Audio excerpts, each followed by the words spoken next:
अपने चारों ओर देखो। इस समय टोक्यो में 12 मिलियन लोग ट्रेनों में चढ़ रहे हैं, कॉफी पी रहे हैं और काम पर जा रहे हैं।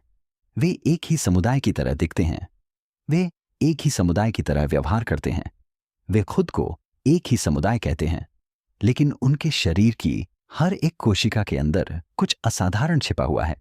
एक ऐसा आनुवंशिक कोड जो इतना पुराना, इतना विचित्र और पृथ्वी पर मौजूद किसी भी चीज से इतना अलग है कि वैज्ञानिकों ने इसे समझाने में दशकों बिता दिए, और अब भी वे इस बात पर पूरी तरह सहमत नहीं हो पाए हैं कि इसका अर्थ क्या है।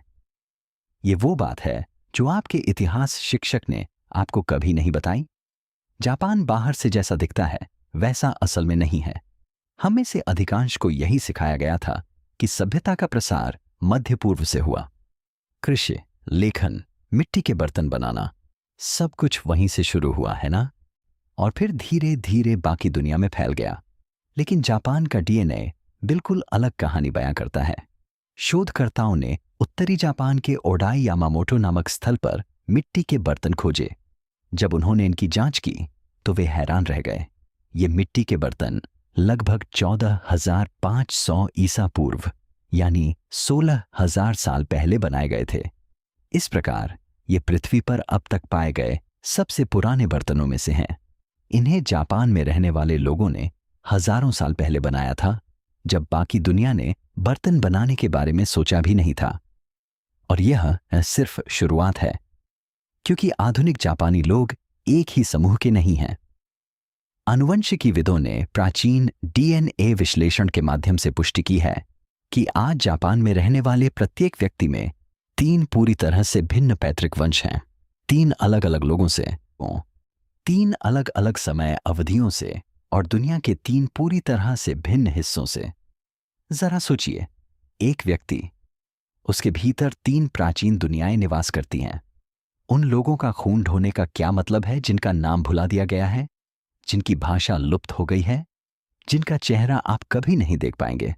अगर आपको इतिहास के रहस्यों और प्राचीन डीएनए की खोज में दिलचस्पी है तो अभी सब्सक्राइब करें, क्योंकि जो हम सामने लाने वाले हैं उसे समझने में वैज्ञानिकों को दशकों लग गए, और यही मानव इतिहास को देखने का आपका नजरिया पूरी तरह बदल देगा। लेकिन इससे पहले कि हम आगे बढ़ें, मुझे आपसे कुछ पूछना है। अभी कमेंट में बताइए, आप ये वीडियो कहां से देख रहे हैं, और क्या आपने कभी डीएनए वंशावली परीक्षण करवाया है?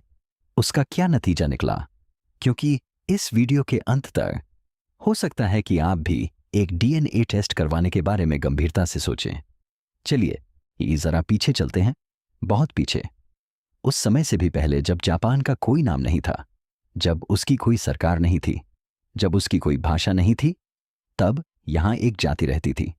एक ऐसी जाति जो इन द्वीपों पर 30,000 साल से भी ज्यादा समय तक लगभग पूरी तरह से अलग थलग बसती रही।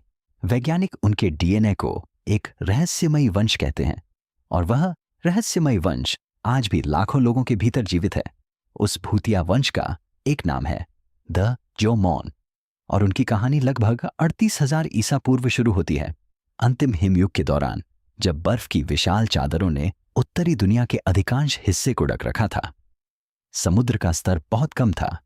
जहां आज महासागर हैं, वहां भूमि पुल मौजूद थे, और मनुष्यों का एक समूह जानवरों का अनुसरण करते हुए, तट रेखाओं का अनुसरण करते हुए, अस्तित्व की तलाश में उस क्षेत्र में प्रवेश कर गया जो आगे चलकर जापानी द्वीप समूह बना। उन्हें पता नहीं था कि वे कुछ ऐतिहासिक कर रहे हैं। वे बस अपनी जान बचाने की कोशिश कर रहे थे। लेकिन वे वहीं रुके रहे, और वे वहीं रुके रहे, और वे वहीं रुके रहे।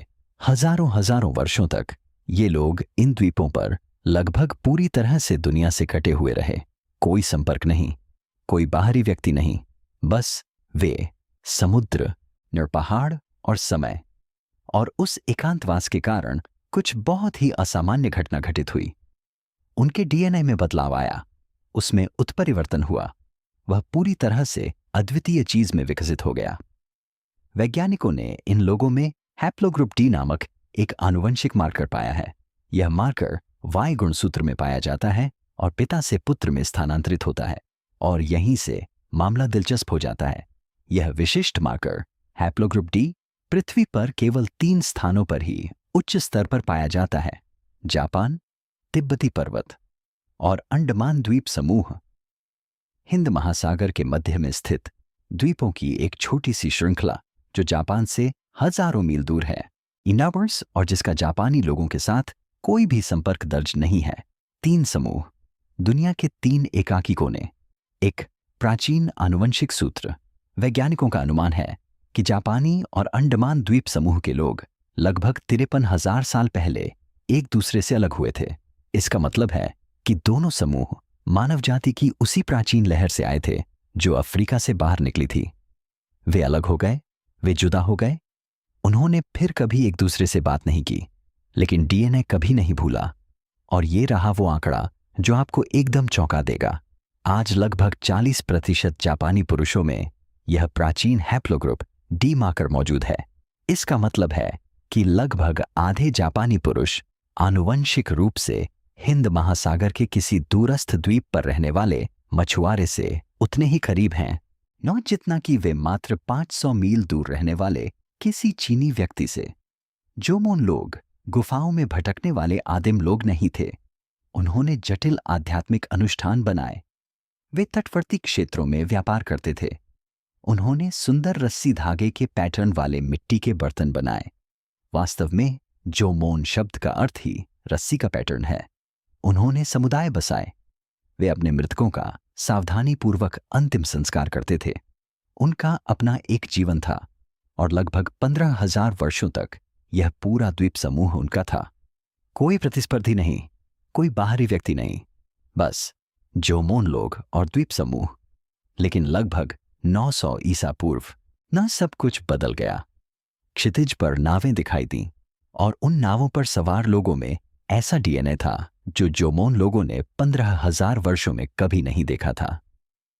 इसके बाद हुई टक्कर ने एक पूरे राष्ट्र के रक्त को हमेशा के लिए बदल दिया। मैं कल्पना कीजिए कि आप पूरी जिंदगी अपने घर में ही रहे हैं। आपके माता पिता वहीं रहते थे, उनके माता पिता भी वहीं रहते थे। आप जिन भी लोगों को जानते हैं वे सभी उसी घाटी में, उसी जमीन पर, उसी आसमान के नीचे रहते थे। और फिर एक दिन अजनबी लोग आ जाते हैं। उनके पास अलग अलग औजार हैं, अलग अलग खाना है, अलग अलग चेहरे हैं, और वे कहीं नहीं जा रहे हैं। जोमोन लोगों के साथ भी यही हुआ था। लगभग 900 ईसा पूर्व से एक नया समूह जापानी द्वीपों पर आने लगा। शोधकर्ता उन्हें यायोई कहते हैं। वे कोरियाई प्रायद्वीप और वर्तमान चीन के तटीय क्षेत्रों से आए थे। वे किसान थे। वे चावल लाए, वे लोहे के औजार लाए, वे जीवन जीने का एक बिल्कुल अलग तरीका लाए, और वे एक बिल्कुल अलग जीनोम लेकर आए। यायोई जनजाति में हैप्लोग्रुप ओ और सी नामक आनुवंशिक मार्कर पाए गए थे, जो हान चीनी और कोरियाई आबादी के प्रमुख मार्कर हैं। ट्रिनिटी कॉलेज डबलिन और कनाजावा विश्वविद्यालय के शोधकर्ताओं के नेतृत्व में 2021 में साइंस एडवांसेस पत्रिका में प्रकाशित एक अध्ययन में 12 प्राचीन जापानी जीनोम का अनुक्रमण किया गया और इसकी पुष्टि की गई। 2 बिल्कुल अलग अलग जनजातियां, 2 बिल्कुल अलग डीएनए प्रोफाइल, और वे अब एक ही द्वीपों पर रह रहे थे। सदियों से पुरातात्विक अभिलेख दर्शाते हैं कि जोमोन और यायोई बस्तियां साथ साथ मौजूद थीं, शांति से नहीं, तनाव में, संघर्ष में। धीरे धीरे, सावधानीपूर्वक अंतर्विवाह हुए। ऐसे बच्चे पैदा हुए जिनके भीतर दोनों दुनियाओं की झलक थी। विज्ञान यही दर्शाता है और यह महत्वपूर्ण है। यायोई ने जोमोन को विस्थापित नहीं किया। उन्होंने उन्हें पूरी तरह से नष्ट नहीं किया। जोमोन उनमें समाहित हो गए। उनका डीएनए मिश्रित संतानों की कई पीढ़ियों के माध्यम से विलीन होता गया, जब तक कि मूल जोमोन पहचान बढ़ती हुई यायोई प्रधान आबादी के भीतर अल्पसंख्यक नहीं बन गई। लेकिन यह कभी पूरी तरह से गायब नहीं हुआ, और यही वह सांस्कृतिक विरोधाभास है जो आधुनिक जापानी पहचान के मूल में निहित है। जापान की राष्ट्रीय आत्मा, योद्धा भावना, प्रकृति के प्रति श्रद्धा, जीववादी मान्यताएं, या धरती से गहरा जुड़ाव, इन सब का संबंध जोमोन काल की जड़ों से है। यह शिंटो धर्म में व्याप्त है। यह पहाड़ों और जंगलों में बसता है, जिन्हें जापानी संस्कृति पवित्र मानती है। यह प्रकृति के साथ उस आध्यात्मिक संबंध में बसता है जिसने हजारों वर्षों से जापानी जीवन को परिभाषित किया है। लेकिन आनुवंशिक रूप से आधुनिक जापानी व्यक्ति के डीएनए का अधिकांश भाग यायोई है, जिसका अर्थ है महाद्वीपीय पूर्वी एशियाई, यानी कोरियाई और चीनी मूल का। जापान ने अपनी पहचान को विशिष्ट और विशुद्ध जापानी होने के इर्द गिर्द गढ़ा, लेकिन डीएनए चुपचाप कहता है उस पहचान का आधे से अधिक हिस्सा समुद्र पार उसके सबसे करीबी रिश्तेदारों से जुड़ा है। यह कोई अपमान नहीं है, यह वास्तव में लोगों और संस्कृतियों के जन्म की सच्ची कहानी है। लेकिन बात यह है, यायोई तरंग केवल दूसरी परत थी। सदियों बाद वहां एक तीसरा प्रवास हुआ। यह इतना आनुवंशिक रूप से शक्तिशाली और इतना राजनीतिक रूप से विस्फोटक था कि जब जापानी सम्राट ने अंततः वर्ष 2001 में इसे सार्वजनिक रूप से स्वीकार किया, तो अधिकांश जापानी मीडिया ने इस कहानी को कवर करने से इनकार कर दिया। दिसंबर 2001, जापान के सम्राट अकिहितो लोगों से भरे एक कमरे के सामने खड़े होकर कुछ ऐसा कहते हैं जो पहले किसी भी जापानी सम्राट ने कभी नहीं कहा था।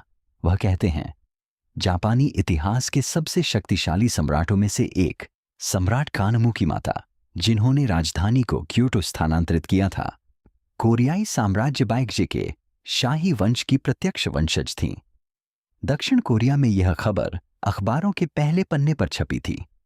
जापान में अधिकांश प्रमुख मीडिया संस्थानों ने चुप्पी साध रखी थी, क्योंकि इस बयान ने कुछ बेहद असहज कर दिया। इसने उस मिथक की नींव को हिला दिया जिसने 1000 से अधिक वर्षों से जापानी राष्ट्रीय पहचान को एकजुट रखा था। देवताओं तक फैली एक दिव्य, अटूट, विशुद्ध जापानी शाही वंश की धारणा। लेकिन बात यह है कि सम्राट अकिहितो गपशप नहीं कर रहे थे। वे आधिकारिक शाही ऐतिहासिक अभिलेखों से पढ़ रहे थे। यह दस्तावेजित था, यह सच था, और डीएनए भी इस बात से सहमत है। लगभग 250 से 710 ईस्वी के बीच के काल को जापान में कोफुन काल कहा जाता है। इस युग में प्रवास की एक विशाल तीसरी लहर देखी गई। इस बार किसान नहीं, बल्कि कुशल कारीगर, बौद्ध भिक्षु, विद्वान, लेखक और कोरियाई कुलीन वर्ग के सदस्य बागजे और गोगुर्यो राज्यों से आए थे। 2021 के साइंस एडवांसेस के उसी अध्ययन ने एक उल्लेखनीय बात की पुष्टि की। कोफुन प्रवासियों की यह लहर मात्र एक छोटी सी संख्या में आने वाले प्रवासियों की नहीं थी, यह बहुत बड़ी थी। यह आनुवंशिक रूप से उनसे पहले आए यायोई लोगों से भिन्न थी, और इसने जापानी जीन पूल पर एक लहर की तरह प्रभाव डाला। अध्ययन में पाया गया कि यायोई और कोफुन काल के बीच जोमोन वंश लगभग 4 गुना कमजोर हो गया था। इसका अर्थ है कि कोफुन प्रवास यायोई प्रवास की तुलना में कहीं अधिक बड़ा और आनुवंशिक रूप से अधिक प्रभावशाली था, जिसके बारे में हर कोई बात करता है। जापान भर में उपग्रह चित्रों में दिखाई देने वाले विशाल कोफुन समाधि टीलों के बारे में सोचें। इनमें से कुछ का आधार मिस्र के पिरामिडों से भी बड़ा है। इनके भीतर लगे कांसे के दर्पण, रेशमी कफन, बौद्ध प्रतिमाएं, ये सभी सौंदर्य और संस्कृति के लिहाज से कोरियाई प्रायद्वीप और चीनी मुख्य भूमि से प्रेरित हैं। जापान की सबसे प्राचीन दिखने वाली शाही परंपराएं काफी हद तक आयातित हैं, और यही वह आधुनिक वास्तविकता है जो इससे उत्पन्न होती है। आज टोक्यो में रहने वाले व्यक्ति में औसतन 13 से 20% तक जोमोन वंश पाया जाता है। बाकी यायोई, कोफुन, कोरियाई, पूर्वोत्तर एशियाई, महाद्वीपीय। किसी जापानी व्यक्ति के भीतर मौजूद सबसे जापानी आनुवंशिक घटक वास्तव में अल्पसंख्यक है। 3 लहरें, 3 जातियां ना, 3 आनुवंशिक दुनियाएं थी ना एक राष्ट्रीय पहचान में विलीन हो गईं। लेकिन कहानी अभी अधूरी है, क्योंकि जापान में एक ऐसा समुदाय भी है जिसे इन सभी बदलावों ने पूरी तरह से आत्मसात नहीं किया। एक ऐसा समुदाय जिसने उपनिवेशवाद, विनाश और जबरन आत्मसातकरण जैसी हर परिस्थिति में अपनी सबसे पुरानी विरासत को थामे रखा। जापान की अपनी सरकार ने उन्हें मिटाने के लिए 150 साल तक प्रयास किए, लेकिन उनका डीएनए हर मुश्किल से बच गया।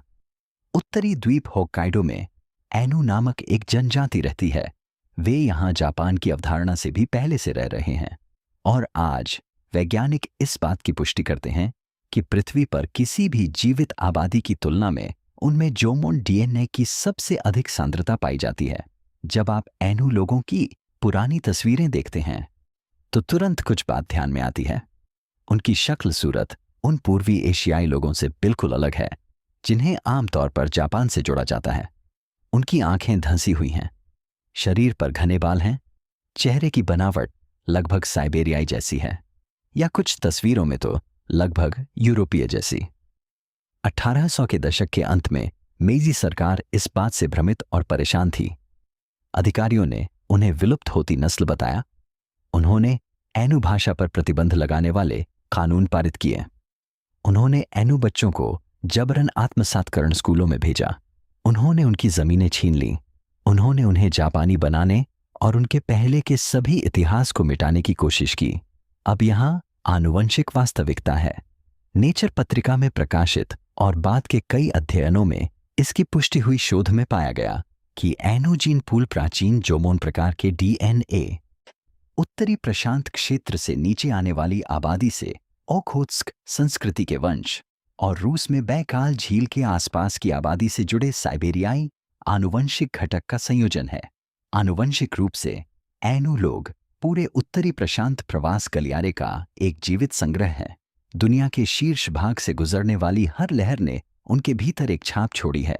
लेकिन शायद एनू लोगों के बारे में सबसे भयावह तथ्य उनका डीएनए नहीं है, यह उनकी भाषा है।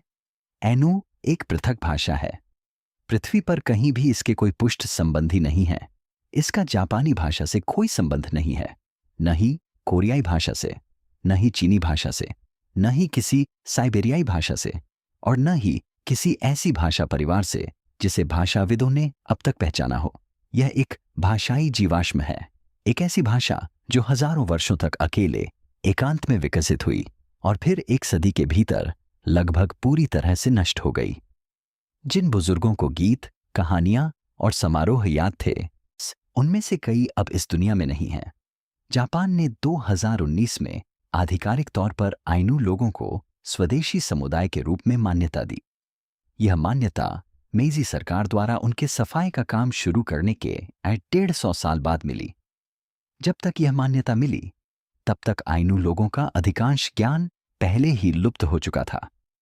लेकिन इस कहानी को और भी असाधारण बनाने वाली बात यह है, जब वैज्ञानिकों ने एनू डीएनए के भीतर साइबेरियाई आनुवंशिक घटक का पता लगाया, जब उन्होंने कामचटका से होते हुए अमूर नदी बेसिन से गुजरते हुए प्रवास मार्ग के साथ इसका अनुसरण किया, तो उन्हें वही प्राचीन संकेत कहीं और भी मिला।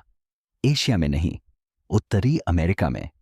जो आप सुनने वाले हैं वह असंभव सा लगता है, लेकिन यह सहकर्मी समीक्षित विज्ञान है। एनू और जोमोन डीएनए में पाए जाने वाले प्राचीन साइबेरियाई आनुवंशिक घटक को शोधकर्ता प्राचीन पैलियो साइबेरियाई कहते हैं, और यह लुप्त हो चुकी आबादी, जो अब एक अलग समूह के रूप में मौजूद नहीं है, ने पृथ्वी पर 2 स्थानों पर अपनी छाप छोड़ी है। पहला, जापानी द्वीप समूह के प्रारंभिक निवासी। दूसरा, अमेरिका के प्रथम लोग, विशेष रूप से उत्तरी अमेरिका के प्रशांत उत्तर पश्चिमी तट की मूल निवासी आबादी।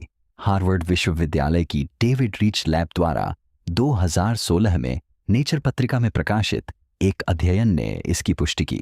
एक ही पूर्वज आबादी ने जापान के शुरुआती द्वीपवासियों और अमेरिका के पहले बसने वालों दोनों को डीएनए प्रदान किया।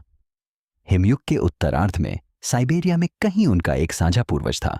एक समूह दक्षिण और पूर्व की ओर अमेरिका द्वीप समूह में चला गया, दूसरा समूह दक्षिण की ओर जापानी द्वीप समूह में चला गया और जोमोन कहलाया।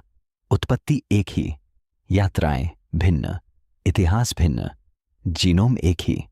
जरा कल्पना कीजिए, एक आनुवंशिक पारिवारिक वृक्ष जो होक्काइडो से शुरू होकर उत्तर में कामचटका तक, बेरिंग पुल के पार अलास्का तक और तट के किनारे ब्रिटिश कोलंबिया तक फैला हुआ है।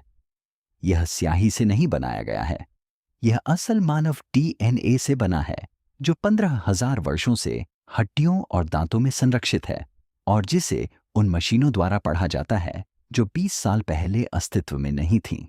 यदि होक्काइडो में रहने वाले जोमोन वंशज और ब्रिटिश कोलंबिया के तट पर रहने वाले हैडा समुदाय के एक बुजुर्ग का संबंध साइबेरियाई आबादी से है जो अब अस्तित्व में नहीं है, तो क्या वे किसी प्राचीन और भुला दिए गए अर्थ में परिवार हैं?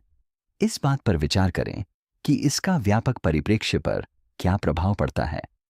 जापान आनुवंशिक रूप से पृथक नहीं है, यह आनुवंशिक रूप से जुड़ा हुआ है। प्रशांत महासागर से, साइबेरिया से और पहले अमेरिकियों से, एक ऐसे प्रवास गलियारे के माध्यम से जो सभी दर्ज इतिहास, सभी लिखित भाषाओं, सभी नाम वाली सभ्यताओं से भी पुराना है। जापानी डीएनए की कहानी कुछ हद तक इस बात की भी कहानी है कि पश्चिमी गोलार्ध में पहली बार आबादी कैसे बसी, लेकिन साइबेरियाई संबंध जापान के आनुवंशिक मानचित्र में छिपे आश्चर्यों में से केवल एक है। दक्षिणी द्वीपों ओकिनावा में वैज्ञानिकों को कुछ बिल्कुल अलग मिला। एक आनुवंशिक संकेत जो उत्तर में साइबेरिया की ओर नहीं बल्कि दक्षिण में दक्षिण पूर्वी एशिया के उष्णकटिबंधीय समुद्रों की ओर इशारा कर रहा था। और उस संकेत से जुड़ी कहानी एक ऐसे साम्राज्य से संबंधित है जिसके बारे में अधिकांश लोगों ने कभी नहीं सुना। एक ऐसी सभ्यता जिसे जीत लिया गया और फिर चुपचाप मानचित्र से मिटा दिया गया। ओकिनावा किसी स्वर्ग जैसा दिखता है। नीला पानी, सफेद रेत, मूंगे की चट्टानें, लगभग 20 लाख लोग उपोष्ण कटिबंधीय द्वीपों की एक श्रृंखला पर रहते हैं जो आज के जापान के दक्षिणी छोर पर स्थित है। लेकिन आनुवंशिक रूप से देखा जाए तो ओकिनावा मुख्य भूमि से बिल्कुल अलग है। 2023 में जर्नल ऑफ ह्यूमन जेनेटिक्स में प्रकाशित एक अध्ययन ने पुष्टि की कि ओकिनावा क्षेत्र के मूल निवासी रयुकुआन लोगों में लगभग 36% जोमोन वंश पाया जाता है। इसकी तुलना जापान के मुख्य भूभाग में पाए जाने वाले लगभग 13 से 17% के औसत से करें। ओकिनावा वासियों में मुख्य भूभाग पर रहने वाले उनके कथित देशवासियों की तुलना में दोगुने से भी अधिक जोमोन डीएनए मौजूद है। इसके अलावा उनके जीनोम में एक समुद्री आनुवंशिक संकेत मौजूद है। ऐसे घटक जो प्राचीन समुद्री यात्रा करने वाली आबादी से जुड़े हैं, जो कभी ताइवान, फिलीपींस और प्रशांत महासागर की गहराई में यात्रा करती थी। एक प्रागैतिहासिक समुद्री नेटवर्क जो हजारों मील खुले पानी में फैले द्वीपों को जोड़ता था। ओकिनावा हमेशा से जापान का हिस्सा नहीं था। यह रयुक्यू साम्राज्य था, एक संप्रभु स्वतंत्र राष्ट्र जिसकी अपनी भाषा, अपना राजा, अपनी कूटनीति और चीन, कोरिया और दक्षिण पूर्व एशिया को एक साथ जोड़ने वाला अपना व्यापार नेटवर्क था। यह साम्राज्य प्रशांत व्यापार जगत के केंद्र में स्थित था। फिर 1879 में यरमेइजी काल के दौरान जापान ने इसे जबरन अपने कब्जे में ले लिया। राजा को टोक्यो ले जाया गया, भाषा को दबा दिया गया, इतिहास को फिर से लिखा गया। रयुकुआन भाषा, जिसका जापानी भाषा परिवार में कोई पुष्ट संबंधी नहीं है, धीरे धीरे लुप्त होने लगी। आज ओकिनावा के अधिकांश युवा मानक जापानी बोलते हैं। यह प्राचीन भाषा लुप्त होती जा रही है। विडंबना यही है, ओकिनावा वासियों में जापान की मुख्य भूमि पर रहने वाले लगभग किसी भी व्यक्ति की तुलना में जोमोन वंश का डीएनए अधिक पाया जाता है। आनुवंशिक दृष्टि से वे इन द्वीपों के मूल निवासियों के अधिक निकट हैं, बजाय उन लोगों के जिन्होंने इन द्वीपों पर कब्जा किया था। वे स्वयं जापान से भी अधिक प्राचीन जापानी हैं और फिर भी 1 सदी से अधिक समय तक उनके साथ हाशिए जैसा व्यवहार किया गया। उन्हें कमतर समझा गया। एक ऐसा क्षेत्र जिसे सम्मान देने के बजाय आत्मसात किया जाना था।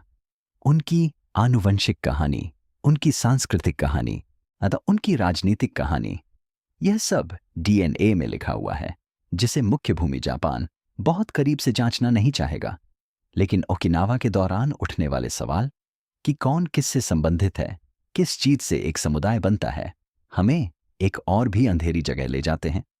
जापान के भीतर एक ऐसे समूह की ओर जो आनुवंशिक रूप से कभी अलग नहीं था, कभी एक अलग समुदाय नहीं था, फिर भी सदियों तक उनके साथ ऐसा व्यवहार किया गया मानो वे पूरी तरह से एक अलग नस्ल हों।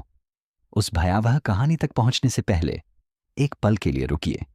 एक जापानी दादी की कल्पना कीजिए। सुबह सुबह वह अपने घर के पास स्थित एक छोटे से शिंटो मंदिर में जाती है। वह पत्थर के कुंड में हाथ धोती है। वह 2 बार ताली बजाती है वह प्रणाम करती हैं। वह एक पवित्र वृक्ष की शाखा पर एक छोटा सा मुड़ा हुआ कागज बांधती है। वह यह काम पूरी जिंदगी करती आई है। उसकी मां भी यही करती थी, उसकी दादी भी यही करती थी, लेकिन वह लगभग निश्चित रूप से यह नहीं जानती कि यह अनुष्ठान अपने सबसे गहरे रूप में लगभग 15,000 साल पुराना है। मानव विज्ञानी और पुरातत्वविदों ने लंबे समय से यह तर्क दिया है कि शिंटो की आध्यात्मिक संरचना, जीववाद, जंगलों, पहाड़ों और नदियों के प्रति श्रद्धा, यह विश्वास कि आत्माएं प्राकृतिक चीजों के भीतर निवास करती हैं, सीधे जोमोन धर्म से जुड़ी है, जिसका अभ्यास इन द्वीपों पर यायोई लोगों के कृषि के साथ आने से बहुत पहले किया जाता था। और यह रहा आनुवंशिक मानचित्र जो इसे और भी उल्लेखनीय बनाता है। जापान में जिन आबादी में जोमोन डीएनए का स्तर सबसे अधिक है, उत्तरी होन्शु के तोहोकू क्षेत्र के लोग, ओकिनावा के लोग, होक्काइडो के लोग, वे ही आबादी हैं जो स्थानीय आध्यात्मिक प्रथाओं के सबसे प्राचीन प्रकृति आधारित रूपों को बनाए रखती हैं, सबसे पुरातन मंदिर स्वरूपों को अपनाती हैं, पवित्र स्थान के रूप में प्रकृति के साथ गहरा संबंध रखती है। डीएनए और अनुष्ठान बिल्कुल एक ही भौगोलिक मानचित्र पर स्थित हैं। वह दादी माँ जो अपनी प्रार्थना को पेड़ से बांध रही है, अनजाने में ही एक ऐसी आध्यात्मिक परंपरा को आगे बढ़ा रही है जो रोमन साम्राज्य से भी पुरानी है, पिरामिडों के निर्माण से भी पुरानी, पहिए के आविष्कार से भी पुरानी। वह जोमोन जनजाति की शक्तियों का संचार कर रही है। फिर 6ठी शताब्दी ईस्वी में बौद्ध धर्म का आगमन हुआ, जिसे कोफुन काल के कोरियाई प्रवासियों द्वारा लाया गया था। यह राज्य द्वारा प्रायोजित था, स्थापत्य कला में भव्य और दार्शनिक रूप से जटिल। अधिकांश अन्य सभ्यताओं में एक शक्तिशाली आयातित धर्म पूर्ववर्ती धर्म का स्थान ले लेता। जापान ने ऐसा नहीं होने दिया। जापान ने कुछ ऐसा किया जो किसी अन्य संस्कृति ने उस तरह से नहीं किया था। उसने दोनों को एक साथ बनाए रखा। शिंटो और बौद्ध धर्म एक आध्यात्मिक जीवन में विलीन हो गए जो आज भी जापान में मौजूद है, जहां लोग बिना किसी विरोधाभास के शिंटो विवाह समारोह और बौद्ध अंत्येष्टि करते हैं। वह लचीलापन, एक ही समय में दो चीजों को आत्मसात करने और धारण करने की वह क्षमता, शायद यही सबसे अधिक जापानी विशेषता है। लेकिन जापान में हर कोई उस कहानी में शामिल नहीं था, क्योंकि जापान एक ऐसा राष्ट्र जो पैतृक शुद्धता के विचार से ग्रस्त था, अपने ही लोगों के बारे में एक रहस्य छिपा रहा था। एक ऐसा रहस्य जो, जब आप वैज्ञानिक दृष्टिकोण से देखते हैं, तो इतिहास के सबसे क्रूर और बेतुके झूठों में से एक साबित होता है। जापान में बुराकुमिन नामक लोगों का एक समूह है। अनुमानों के अनुसार उनकी संख्या 1 से 3 मिलियन के बीच है। सदियों से उनके साथ अछूतों जैसा व्यवहार किया जाता रहा है। उन्हें कुछ खास इलाकों में जाने से रोका गया, कुछ खास नौकरियों से वंचित रखा गया और शादी के लिए ठुकरा दिया गया।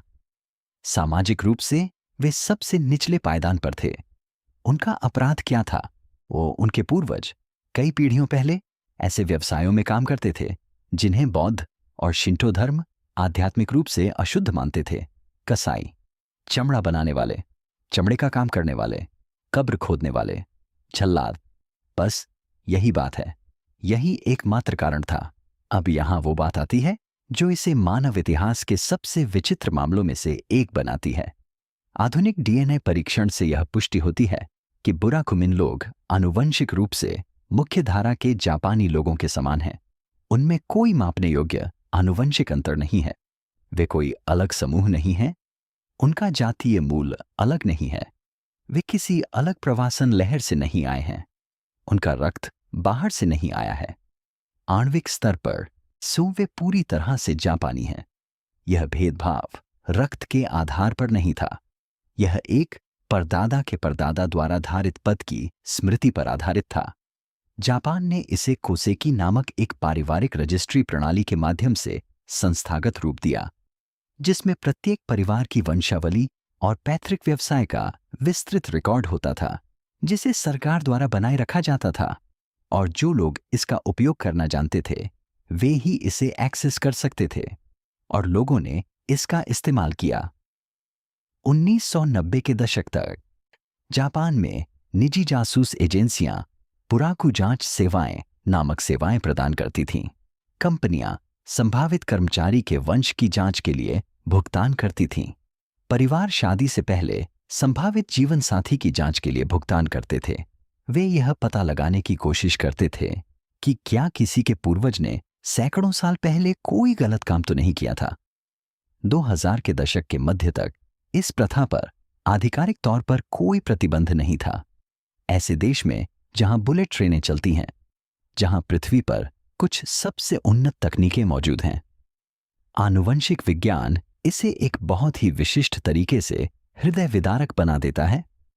जापान ने सदियों तक एक ऐसे समूह को सताया जो आणविक स्तर पर उन्हीं के समान था। जिस वंश से वे भयभीत थे वह उनका अपना ही रक्त था। जिस अशुद्धता से वे बचने की कोशिश कर रहे थे वह पूरी तरह से काल्पनिक थी। पुराकुमिन मामला वंश और शुद्धता से जुड़े हर सहज मिथक को तोड़ देता है। यह हमें दिखाता है कि पहचान डीएनए में लिखी हुई कोई चीज नहीं है। यह एक ऐसी कहानी है जिसे समाज बताना चुनता है, और कभी-कभी समाज द्वारा बताई जाने वाली कहानियां क्रूर काल्पनिक कहानियां होती हैं। और इसी से हम वर्तमान वैज्ञानिक स्थिति पर आते हैं। 2024 में, 2025 में, 2026 में, क्योंकि प्राचीन डीएनए पर शोध अभी भी जारी है, मशीनें अभी भी सीक्वेंसिंग कर रही हैं, और नवीनतम खोजों ने पूरी कहानी में सबसे बड़ा मोड़ ला दिया है। 2024 में शोधकर्ताओं की एक टीम ने नेचर कम्युनिकेशंस में एक अध्ययन प्रकाशित किया जिसमें 2,50,000 से अधिक आधुनिक जापानी व्यक्तियों के जीनोम का विश्लेषण किया गया था। यह जापानी वंश पर अब तक का सबसे बड़ा अध्ययन था, और इसने 3 जनसंख्या संरचनाओं जोमोन, यायोई, कोफुन की पुष्टि की जो पूरे देश में समान रूप से मौजूद हैं। फिर 2025 के अंत में इन जापानी अनुसंधान संस्थानों के एक नए शोध पत्र ने इस दिशा में और भी प्रगति की। उन्होंने 9,000 से लेकर 2,800 वर्ष पूर्व तक फैले 8 उच्च कवरेज वाले जोमोन जीनोम का अनुक्रमण किया। उनके निष्कर्षों ने अनुमानों को संशोधित कर दिया। मुख्य भूमि जापान में जोमोन वंश की संभावना लगभग 20% है, जो पिछले 13% के अनुमानों से अधिक है। हर कुछ वर्षों में एक नया अध्ययन इस संख्या को बदल देता है। एक नया प्राचीन दांत अपने रहस्य उजागर करता है। एक नया एल्गोरिदम एक ऐसे जीनोम को पढ़ता है जिसे पहले पढ़ना असंभव था, और हर बार स्थिति और अधिक जटिल होती जाती है। अब हम जो जानते हैं यानी उसके बारे में सोचें। 4 लोग ऐसे हैं जिनके पास जापानी पासपोर्ट है। टोक्यो का एक व्यवसाय लगभग 13 से 20% जोमोन मूल का। ओकिनावा की एक दादी लगभग 36% जोमोन मूल की। होक्काइडो का एक एनु बुजुर्ग लगभग 60 से 70% जोमोन मूल का। ओसाका का एक बुराकुमिन परिवार आनुवंशिक रूप से टोक्यो के व्यवसायी से अप्रभेद्य। 4 अलग अलग आनुवंशिक अनुपात। एक शब्द जापानी। जापान कोई एक चीज नहीं है, यह कभी भी एक चीज नहीं था। यह एक प्राचीन कृति है, एक ऐसा दस्तावेज जिसे मानव आवागमन, प्रवास, टकराव और अस्तित्व के 38,000 वर्षों के दौरान लिखा गया, आंशिक रूप से मिटाया गया और फिर से लिखा गया। इसकी हर परत आज भी मौजूद है, बस आपको इसे पढ़ना आना चाहिए। और अब वह हिस्सा जो इस वीडियो के समाप्त होने के बाद भी आपके साथ रहेगा। हमने जितने भी डीएनए का विश्लेषण किया है, जोमोन, यायोई, कोफुन प्रवासी, एनु, मर्रायुक्युन, उनमें से कुछ प्राचीन जापानी जीनोम में एक ऐसा संकेत मिलता है जो इनमें से किसी भी मॉडल से मेल नहीं खाता। एक धुंधला, गहरा, प्राचीन संकेत, जोमोन से भी पुराना। कुछ ऐसा जो इन द्वीपों पर उन लोगों से पहले मौजूद था जिन्हें हम प्रथम निवासी कहते आए हैं। वैज्ञानिकों ने इन्हें प्री जोमोन कहना शुरू कर दिया है। हमें अभी तक उनका संपूर्ण जीनोम प्राप्त नहीं हुआ है। हमें उनका नाम नहीं पता। हमें नहीं पता कि वे कहां से आए थे। हमें नहीं पता कि उनके साथ क्या हुआ, लेकिन उनका साया अभी भी मौजूद है। आंकड़ों में, मूल तथ्यों में, उन संख्याओं में जो मॉडल चलाने पर पूरी तरह मेल नहीं खाती। 38,000 वर्षों का अस्तित्व, प्रवास, प्रेम, युद्ध, अनुष्ठान और स्मृति, 4 रासायनिक अक्षरों में अंकित। जो उन द्वीपों पर रहने वाले प्रत्येक व्यक्ति की प्रत्येक कोशिका में 3 अरब बार दोहराए जाते हैं। जापान अद्वितीय नहीं बन गया, इसका निर्माण हुआ धीरे धीरे, हिंसक ढंग से, खूबसूरती से, मानव इतिहास के सबसे असाधारण आनुवंशिक तत्वों से। और इस समय किसी प्रयोगशाला में एक मशीन चल रही है। यह मशीन 12,000 साल पहले जापान की मिट्टी में दबे एक दांत से निकाले गए प्राचीन डीएनए का अध्ययन कर रही है। हमें अभी तक यह नहीं पता कि इसमें क्या लिखा होगा, लेकिन इसमें जो भी लिखा होगा उससे कहानी फिर से बदल जाएगी, क्योंकि जापान के डीएनए में ही कहानी का अंत होता है। यह बस और गहरी होती जाती है।